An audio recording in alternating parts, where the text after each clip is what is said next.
Fridays with Geraldo segment tonight. Actor Charlie Sheen makes the CBS Broadcasting Corporation tens of millions of dollars a year, starring in a sitcom called 2.5 Men. But as you may know, Mr. Sheen has been having all kinds of personal problems, and the other day, he said this on the radio. The only thing I'm addicted to right now is winning, you know? This bootleg cult, arrogantly referred to as Alcoholics Anonymous, Alex supports a 5% success rate. My success rate is 100%. Do the math. Another one of those stupid mottos, Alex, is don't be special, be one of us. Newsflash, I am special, and I will never be one of you. I have a disease, I cured it with my brain, with my mind. I'm cured, I'm done. Oh, you don't look like you're having a lot of fun. I'm going to hang out with these two smoking hotties and fly privately around the world. Joining us now from New York to assess the situation, Fox News anchor Geraldo Rivera. So the press out here, financial press out here, is saying that CBS could take an enormous financial hit because the program probably won't come back next season. They cut the episodes in half this season. And you say? I don't think in the short term CBS has any negative financial impact at all, Bill. Let me explain. They pay $4 million for each original episode delivered.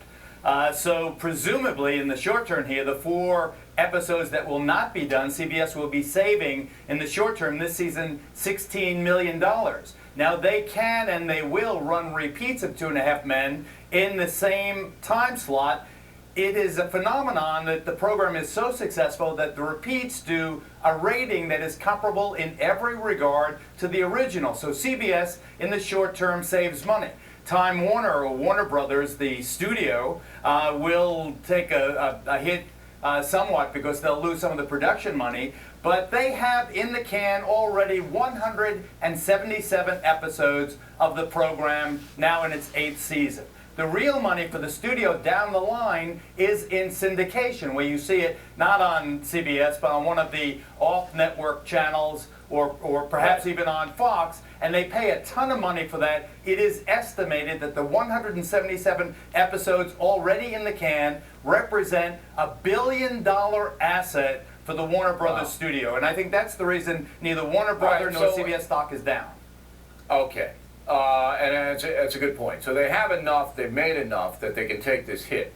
But it cripples the CBS primetime lineup. Going forward, the comedy lineup will be right. hurt. I mean, they take a top 10 show and it's gone. Right. Now, and this is a scuttlebutt out here in LA. And I don't know whether it's true because, number one, I don't really care. And number two, I have no connections in the business. That Sheen is so dark that he is saying so many things that are violent imagery. He attacked the producer of 2.5 Men, and in some people say an anti-Semitic way. That CBS fears that he will harm himself. That's the underlying gossip, and they had to get out of him now. All right, here comes the outrage, I'm sure, at what I'm about to say. But I want to spell it out because I think it's very, very important for people to hear. It is fascinating to me that over the last decade plus, this man is a serial woman abuser. He has shot them. He has beaten them.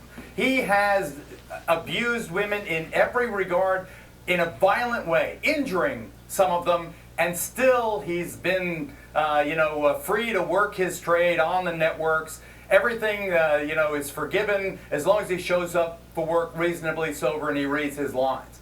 But now he takes this next step. This step into anti-Semitism. You can be a woman beater in Los Angeles. You cannot be an anti-Semite. When he takes Charles M. Levine, that's the real name of Chuck Lorre, the executive producer and creator of the 2.5 Men program, and he refers to him by Chaim Levine, not Chuck Lorre, but Chaim Levine.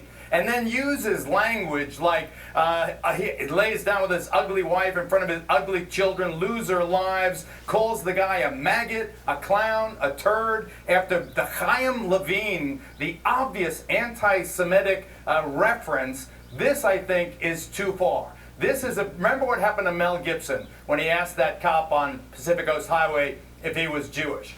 That made Mel Gibson a pariah in the community, and he has not yet and probably will never recover. This, to my view, is far worse. You can hang out with the hookers. You can beat them up. You can do anything you want. But you start this anti-Semitic stuff, in that town, I'm telling you, this guy now, he'll be lucky. I don't think what's that baseball movie he did, that great baseball movie he played? Major League 3. Major Yeah, League 3. I don't think he'll ever make that movie. I think it'll be years before he gets work, and he's not going to go anywhere near mainstream network television again, ever.